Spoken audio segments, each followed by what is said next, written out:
Hey, I'm Coach Alisha. I'm a certified personal trainer with the Dynamic Cyclist. Today, I'll be taking you through the 5 best post-cycling stretches.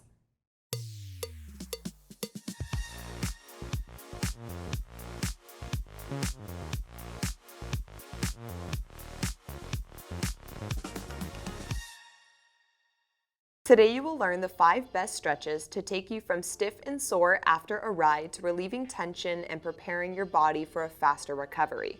The main problem is that cyclists spend too much time in the flex position, whether on a bike or sitting at a desk. The goal of these stretches is to release tension, prevent injury, and feel more comfortable on the bike. We are going to target the quads, hamstrings, hip flexors, glutes, chest and shoulders, and upper back. These muscles become tight from riding, so targeting them will prevent issues down the line. Let's get started with the 5 best post-cycling stretches. If you ever experience pain while exercising or stretching, it's best to get a professional opinion from a physiotherapist or other healthcare provider that can help cater to your specific needs. Every body is different. If any of these exercises cause pain, reduce the range of motion, or find a different movement which suits you. Grab a mat and feel free to follow along. We're getting started with Dynamic Cactus. So you're gonna stand in a comfortable position on your mat, having your arms to your sides about 90 degrees at your elbows and palms facing forward. From here, we're gonna think about pulling all the way from our fingers to our elbows back, squeezing our shoulder blades together, feeling a big stretch into the chest and the front shoulder. Slight pause, and we're gonna do the opposite. Bring those arms as close together as we can, separating the shoulder blades and squeezing into the chest. We're gonna go back and forth between the two, slight pause in each part for 45 seconds. So we're working to open up the chest and strengthen the back, as we're often in that kind of bent over hunched position on the bike.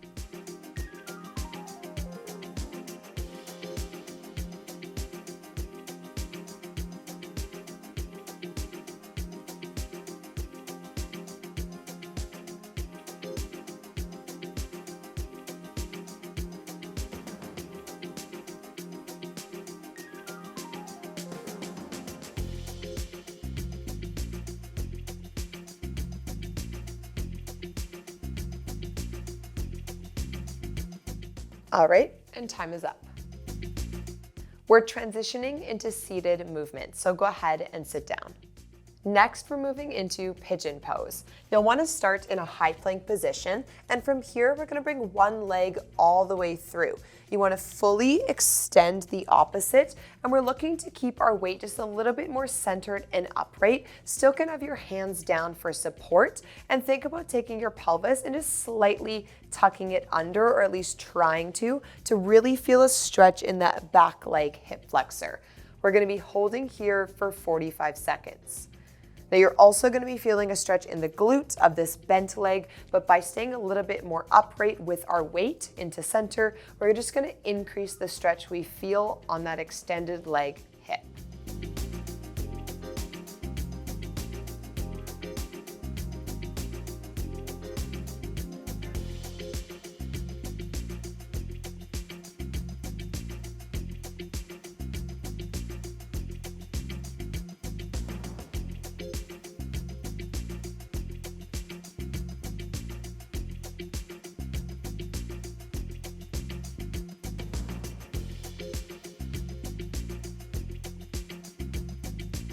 Time's up on that side, so we're gonna switch, repeating the same movement.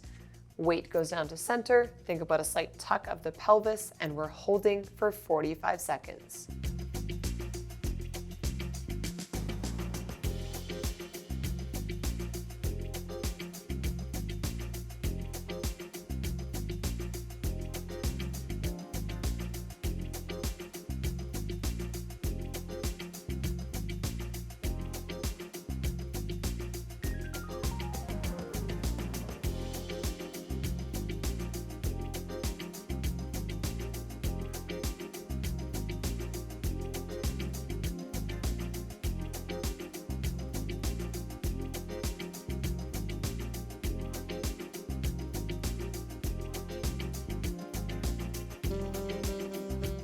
All right, and time is up. Next, we're moving into a quad stretch with a chair. You'll notice that I folded my mat in half just to give my knee a little bit more cushion. You can choose to do the same or grab a blanket instead. You're gonna wanna start close to the chair in about tabletop position and bring one leg forward. From here, we're just gonna elevate the back foot up and then bring our body so we're up nice and tall. Automatically, right away, you'll feel a stretch into your quad. We're gonna think about slightly tucking our pelvis under, but we wanna keep our weight nice and upright instead of leaning forward if you can. So we're gonna be holding this stretch for 45 seconds.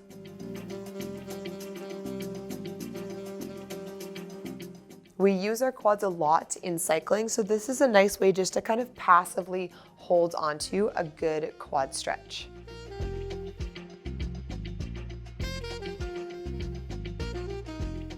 Depending how tight your quads are in comparison to your hip flexors, you might also be feeling a bit of a stretch into that hip as well. But overall, we want to focus on keeping our hip stacked over top of our knee instead of having it fall in front.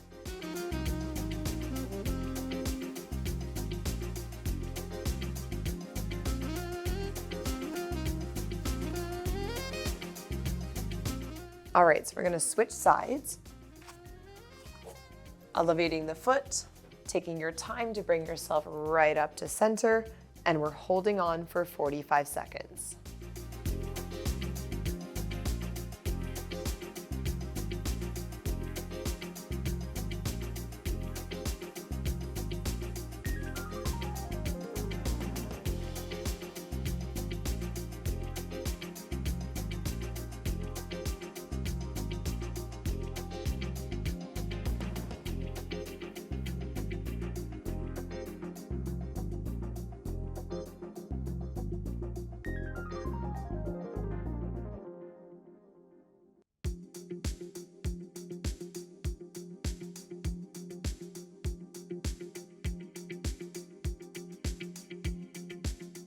All right, and time is up.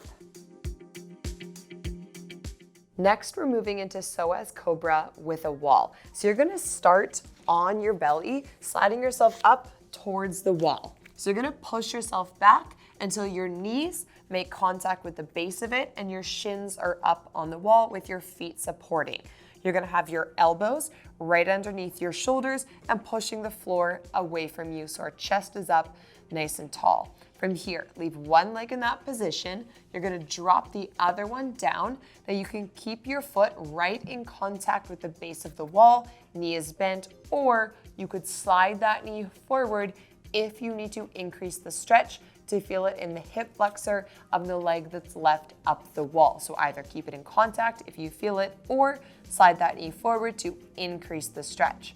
Once you find that positioning, we're here and holding for 30 seconds.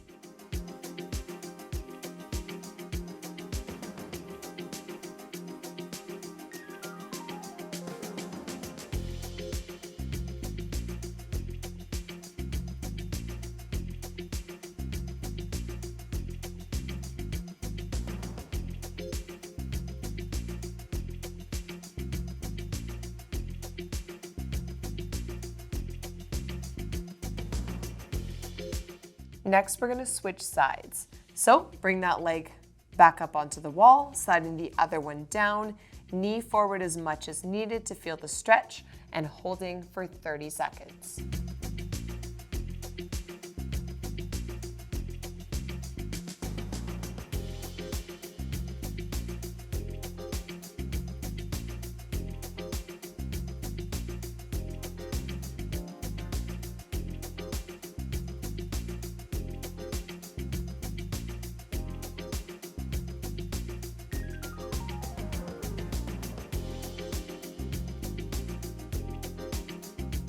All right, and time is up.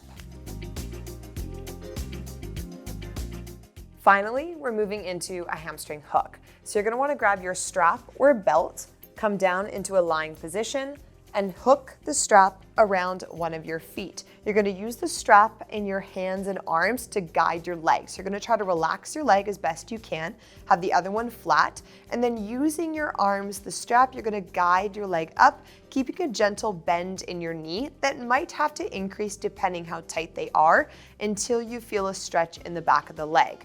From there, we're just going to hold and stay here for 45 seconds. So trying to keep that leg as relaxed as you can and just using that strap to hold and guide it into the position. When we're spending a lot of time on the bike cycling or even just sitting throughout the day or work, our hamstrings are always in a shortened position and they can often feel quite tight. So this is a great way just to kind of passively stretch and open them up.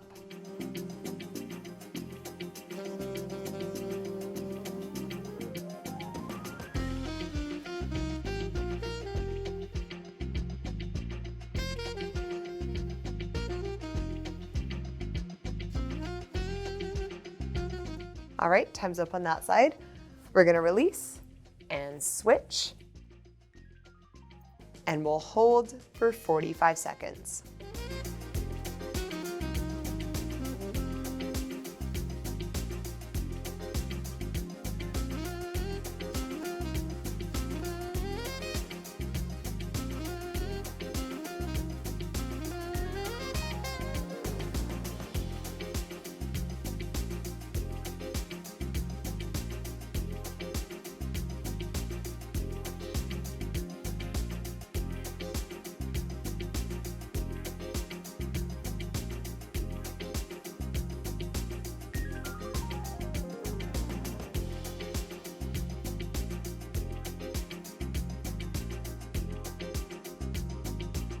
All right, and time is up.